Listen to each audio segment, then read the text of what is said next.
അള്ളാന്റെ ഹബീബ് മുഹമ്മദ് മുസ്തഫ സല്ലല്ലാഹു അലൈഹി വസല്ലമ തങ്ങളും സ്വഹാബത്തും യുദ്ധം കഴിഞ്ഞ് തിരിച്ചു വരുന്ന സമയത്ത് അള്ളാന്റെ മാർഗത്തിൽ പരിശുദ്ധമായ ദീനിനു വേണ്ടി സർവവും സമർപ്പിച്ച് ശരീരം കൊടുക്കേണ്ടി വന്നാൽ അതും കൊടുത്ത് എല്ലാ സമർപ്പണവും നടത്തി വരുന്ന സ്വഹാബത്തിനോട് ഹബീബായ മുത്ത് മുഹമ്മദ് മുസ്തഫ സല്ലല്ലാഹു അലൈഹി വസല്ലമ തങ്ങൾ പറയുന്നൊരു ഹദീസ്, സ്വഹാബ റജഅനാ മിനൽ ജിഹാദിൽ അസ്ഗരി ഇലൽ ജിഹാദിൽ അക്ബർ.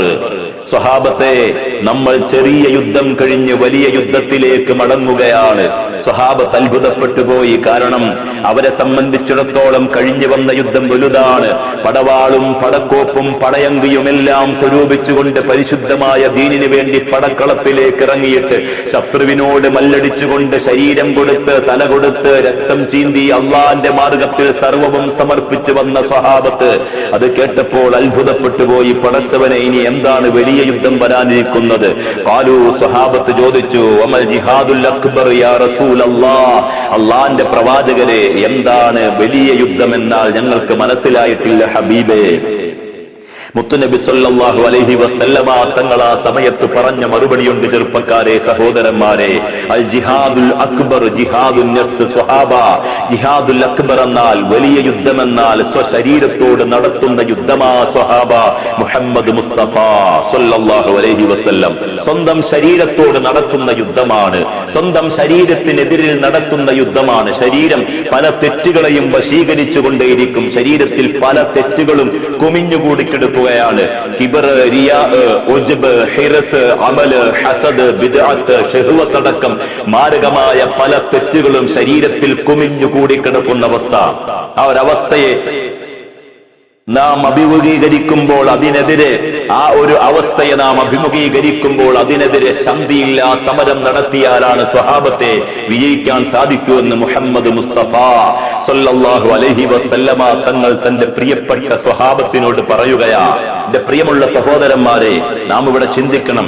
ഈ എണ്ണിയ പല രോഗങ്ങൾ ശരീരത്തിൽ കുമിഞ്ഞു കിടക്കുമ്പോൾ അതിൽ ഏറ്റവും പ്രഹരശേഷിയുള്ള ഒരു മനുഷ്യനെ ആത്മീയമായി തകർത്ത് കളയുന്ന, ഭൗതികമായി ഇല്ലാതാക്കി കളയുന്ന ഒരു മനുഷ്യനെ വിറകിനെ കരിക്കുന്നത് പോലെ അവന്റെ അമലുകളെ മുഴുവൻ കരിച്ച് അവനെ ഒന്നുമല്ലാതാക്കി കളയുന്ന വലിയ ഗൗരവമുള്ള ഒന്നാണ് അസൂയ. അസൂയ വലിയ ഗൗരവമാണ്. അസൂയക്കൊരു മാറ്റം വരാതെ മനുഷ്യൻ യഥാർത്ഥ വിശ്വാസത്തിലേക്ക് കടക്കുകയില്ല. എന്താണ് അസൂയ? മഹാനായ ഇമാം ഇബ്നു ഹജറുൽ അസ്ഖലാനി തങ്ങൾ അവിടുത്തെ ഫതഹുൽ ബാരിയിൽ പറയുകയാ, തമന്നി സവാലുൻ നിഅമത്തി അനിൽ മുൻഅമി, തമന്നി സവാലുൻ നിഅമത്തി അനിൽ മുൻഅമി. ഒരാൾക്ക് ലഭിച്ച അനുഗ്രഹം, ആ അനുഗ്രഹം നീങ്ങിപ്പോകാൻ മറ്റൊരാൾ ആഗ്രഹിക്കുക, അതാണ് അസൂയ. ആ ആഗ്രഹിക്കുന്നതിന് അസൂയ എന്ന് പറയും. അസൂയ മനുഷ്യ പ്രകൃതിയാണ്. നമുക്കെല്ലാം അസൂയ ഉണ്ടാകും, മനുഷ്യ പ്രകൃതിയായിട്ട് കിട്ടും. ചെറിയ മക്കളിൽ പലപ്പോഴും അസൂയയുടെ അംശം ഫലിപ്പിക്കുന്നത് കാണാൻ സാധിക്കും. ചെറിയ മക്കൾ അവർ ഉപേക്ഷിച്ചിട്ട കളിപ്പാട്ടമാണെങ്കിലും മറ്റൊരു കുട്ടി വന്നെടുക്കുമ്പോൾ അതിനെ തട്ടിപ്പറിച്ച് വാങ്ങിയെടുക്കാറുണ്ട്. ചെറിയ കുട്ടികൾ ഒരാളുടെ മടിത്തട്ടിൽ ഇരിക്കുകയാണെങ്കിൽ ആ മടിത്തട്ടിൽ മറ്റൊരു കുട്ടി വന്ന് അവനെ വലിച്ചു പറിച്ച് മാറ്റിയിട്ട് മടിത്തട്ടിലേക്ക് ഓടി വന്നിരിക്കാറുണ്ട്. ഇങ്ങനെ പല രൂപത്തിൽ ചെറുപ്രായത്തിൽ തന്നെ അസൂയയുടെ അംശം ഫലിപ്പിക്കപ്പെടുന്നത് നമുക്ക് കാണാൻ സാധിക്കും. അങ്ങനെയുള്ള അവസ്ഥ മനുഷ്യനുള്ളപ്പോൾ ആ അവസ്ഥയിൽ നിന്നും മനുഷ്യൻ അവന്റെ ആത്മീയമായ ചികിത്സയിലൂടെ അവന്റെ ശരീരത്തെ അസൂയയിൽ നിന്നും വലിച്ചു മാറ്റിക്കൊണ്ടുവരണം. മാമിൻ ജസദിൻ ഇല്ലാ വഫീഹി ഹസദുൻ. മഹാന്മാര് പഠിപ്പിക്കുകയാ, ഏതൊരു ശരീരവും ആ ശരീരത്തിൽ ഹസദ് കുടികൊണ്ടിട്ടുണ്ടാകും, അസൂയ കുടികൊണ്ടിട്ടുണ്ടാകും. ജസദ്, ഹസദ് ഒരു ചെറിയ പുള്ളിയുടെ വ്യത്യാസമുള്ള അത്രയും ശരീരവുമായി അസൂയ ബന്ധപ്പെട്ട് കിടക്കുന്നു എന്ന ഒരു മെസ്സേജ് കൂടിയാണ് ഈ ഒരു വാചകത്തിൽ നിന്നും. മാമിൻ ജസദിൻ ഇല്ലാ വഫീഹി ഹസദുൻ. ഏതൊരു ശരീരത്തിലും അസൂയ കുടികൊണ്ടിട്ടുണ്ടാകും.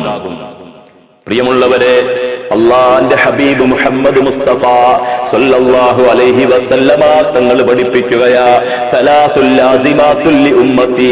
എന്റെ ഉമ്മത്തിനെ 3 കാര്യങ്ങൾ വിടാതെ പിന്തുടർന്നുകൊണ്ടേയിരിക്കും, വിട്ടൊഴിയാതെ കൂടെ കൂടിക്കൊണ്ടേയിരിക്കും.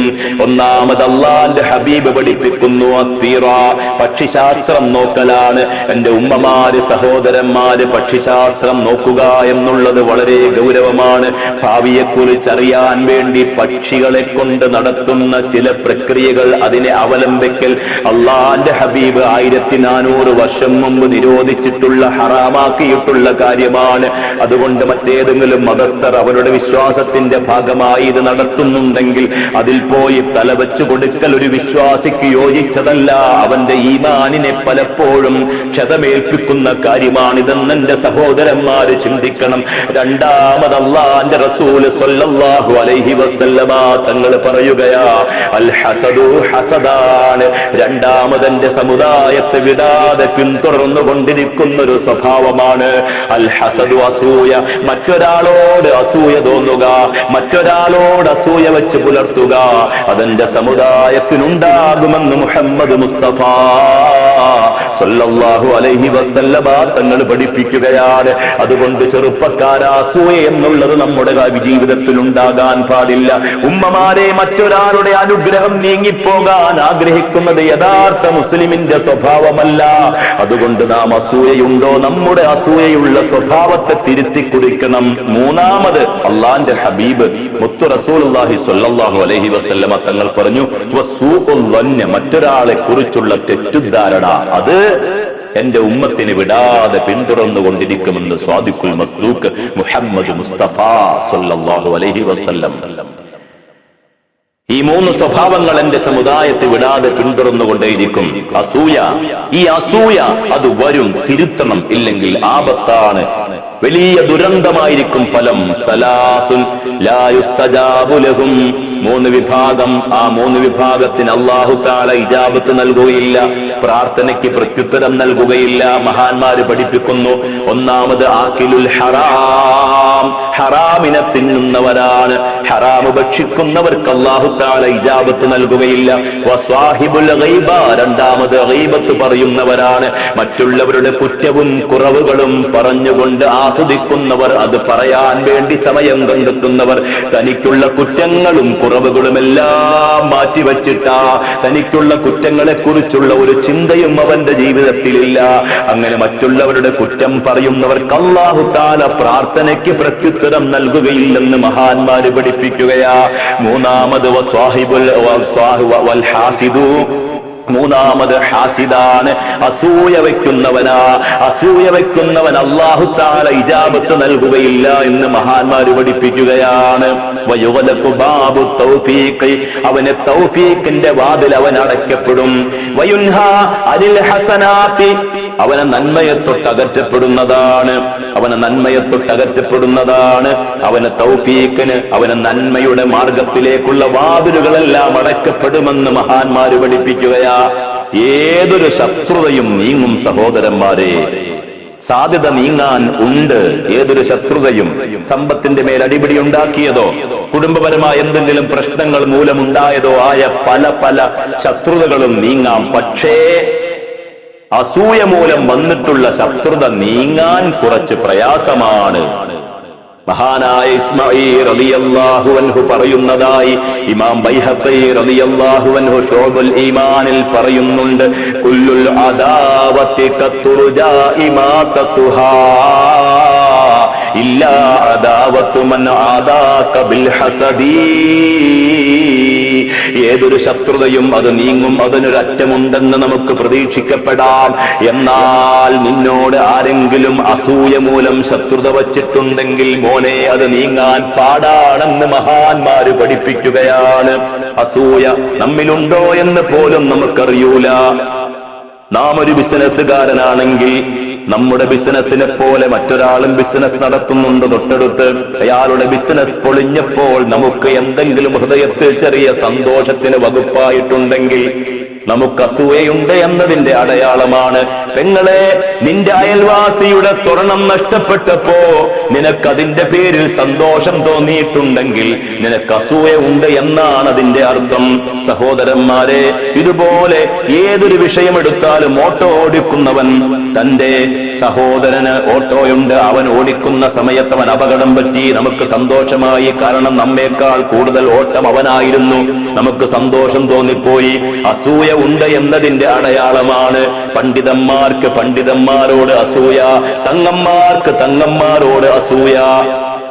മുത്തഅല്ലിമീങ്ങൾക്ക് മുത്തഅല്ലിമീങ്ങളോട് അസൂയ, ബിസിനസ്സുകാരന് ബിസിനസ്സുകാരോട് അസൂയ, പഞ്ചായത്ത് പ്രസിഡന്റിനോട് അസൂയ, അധികാരമുള്ളവർക്ക് അധികാരമുള്ളവരോട് അസൂയ. ഇങ്ങനെ അസൂയ വെക്കൽ അത് വലിയ ദുരന്തമാണ് മുസ്ലിമേ. മാത്രവുമല്ല, അസൂയ ഈമാനെ എന്ന് നശിപ്പിച്ചു കളയും. നമ്മൾ അറിയൂല, പള്ളിയുടെ മുൻ സഫിൽ നിസ്കരിക്കാൻ ഉണ്ടാകും, തഹജ്ജുദ് നിസ്കരിക്കാൻ എപ്പോഴും മുൻപന്തിയിൽ ഉണ്ടാകും, ളുഹ ഒഴിവാക്കൂല എന്ന് വേണ്ട എല്ലാ ഇബാദത്തുകളും ചെയ്തുകൊണ്ടേയിരിക്കും. പക്ഷേ അപ്പോഴും അസൂയ അവനിൽ ഉണ്ടെങ്കിൽ അവൻ ചെയ്ത ഇബാദത്തുകൾ മുഴുവൻ പ്രതാപിലാണ്, നഷ്ടത്തിലാണ്. ആകാശ ലോകത്ത് അഞ്ചാനാകാശത്തൊരു മലക്കിനെ തന്നെ അള്ളാഹു നിശ്ചയിച്ചിട്ടുണ്ട്.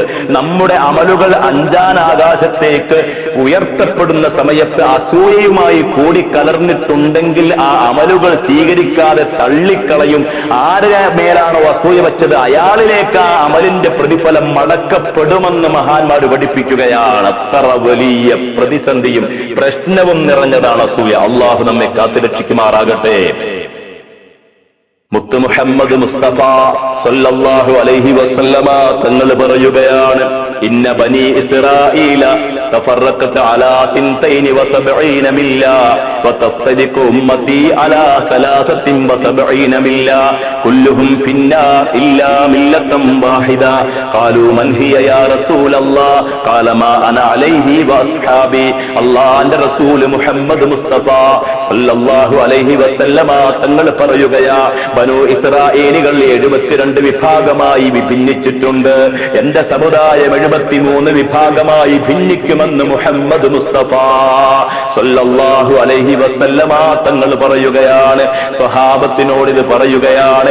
എന്നിട്ട് അവിടുന്ന് പറഞ്ഞു, ഇല്ലാതെ എല്ലാവരും നരകത്തിലാണ്, കുല്ലുഹും ഫിന്നാർ, എല്ലാവരും നരകത്തിലാ സ്വഹാബ, ഇല്ലാ മില്ലതൻ വാഹിദ, ഒരു വിഭാഗം ഒഴികെ മറ്റെല്ലാവരും നരകത്തിലാ സ്വഹാബ. ഖാലൂ, സ്വഹാബത്ത് ചോദിച്ചു, മൻ ഹിയ യാ റസൂലല്ലാഹ്, ആ ഒരു വിഭാഗം ആരാണ് നബിയേ? ഖാല മാ അന അലൈഹി വഅസ്ഹാബി, ഞാനും എന്റെ സ്വഹാബത്തും ഏതൊന്നിലാണോ നിലകൊണ്ടിട്ടുള്ളത് അതിൽ നിലകൊണ്ട് ജീവിതം നയിക്കുന്നവനാണ് സ്വർഗത്തിലെന്ന് മുത്തുമാണിക്കക്കല്ല് മുഹമ്മദ് മുസ്തഫ സല്ലല്ലാഹു അലൈഹി വസല്ലമ തങ്ങൾ പഠിപ്പിക്കുകയാണ്. എന്റെ പ്രിയമുള്ള സഹോദരങ്ങളെ, പ്രിയമുള്ള സഹോദരിമാരെ, ഈ ഹദീസ് വ്യാഖ്യാനിച്ചുകൊണ്ട് പണ്ഡിതന്മാര് പറയുകയാണ്, ഈ പറഞ്ഞ വിഭാഗം അത് ബിദ്അത്തുകാരിൽ മാത്രം ചാർത്തേണ്ടതില്ല. പണ്ഡിതന്മാരായി ഒരുമിച്ച് ജീവിക്കുന്ന, നല്ല സ്നേഹത്തോടെ കഴിഞ്ഞിരുന്ന പണ്ഡിതന്മാർ, അവർക്കിടയിലുള്ള ചെറിയ അസൂയ അല്ലെങ്കിൽ അങ്ങനെ ഇബാദത്തിന്റെ ലോകത്ത് ജീവിക്കുന്ന ആളുകൾക്ക് പരസ്പരം ഉണ്ടാകുന്ന അസൂയ മൂലം ഭിന്നിച്ചിട്ടുണ്ടെങ്കിൽ ആ ഭിന്നിച്ചതിൽ അസൂയ ആർക്കാണോ ആ ഒരു വിഭാഗവും ഇതിൽ പെട്ടുവെന്ന് മഹാന്മാർ ഇതിന് വ്യാഖ്യാനം നൽകുകയാണ്, വ്യാഖ്യാനം കൊടുക്കുകയാണ്. അള്ളാഹു നമ്മെ കാത്തുരക്ഷിക്കുമാറാകട്ടെ. അസൂയ മനസ്സിലുണ്ടോ? അയൽവാസിയോടുണ്ടോ? കുടുംബക്കാരോടുണ്ടോ? ചേടത്തിയോടുണ്ടോ? അനുജത്തിയോടുണ്ടോ? ബന്ധുക്കളോടുണ്ടോ? സ്വന്തക്കാരോടുണ്ടോ?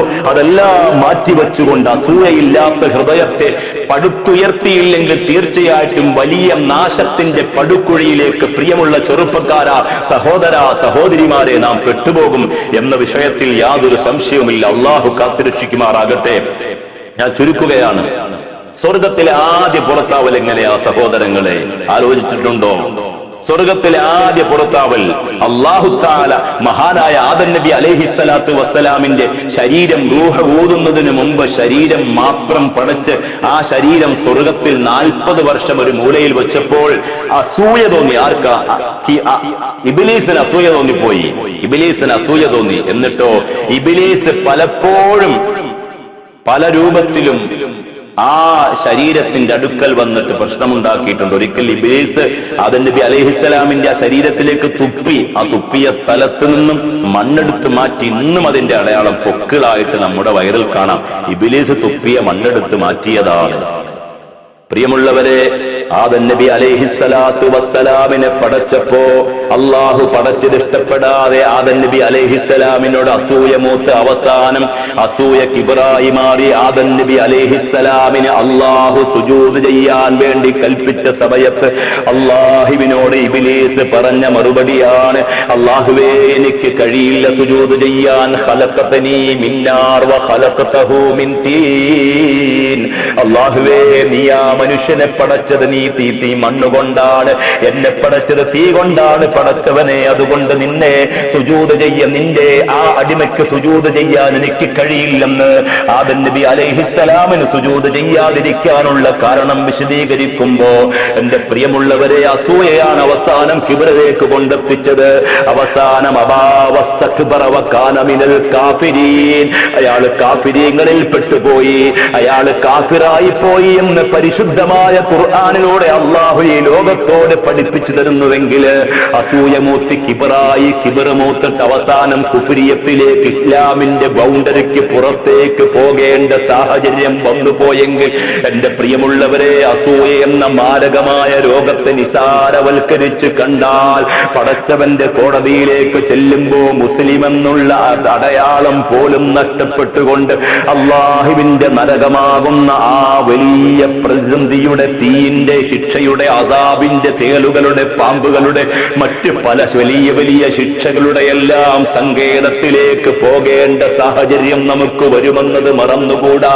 അതുകൊണ്ട് അള്ളാഹുവിന്റെ മാർഗത്തിലേക്ക് തിരിഞ്ഞുകൊണ്ട് ഹൃദയത്തിന്റെ ഉള്ളിൽ നിന്നും അസൂയകളെയെല്ലാം വലിച്ചെറിഞ്ഞുകൊണ്ട് അള്ളാന്റെ ഇഷ്ടത്തിലേക്ക് മാത്രം മനസ്സ് തിരിച്ച് നമുക്കൊരുമിച്ച് മുന്നേറാം. അള്ളാഹുവേ, നീ അതിന് ഭാഗ്യം നൽകി അനുഗ്രഹിക്കണം റഹ്മാനേ.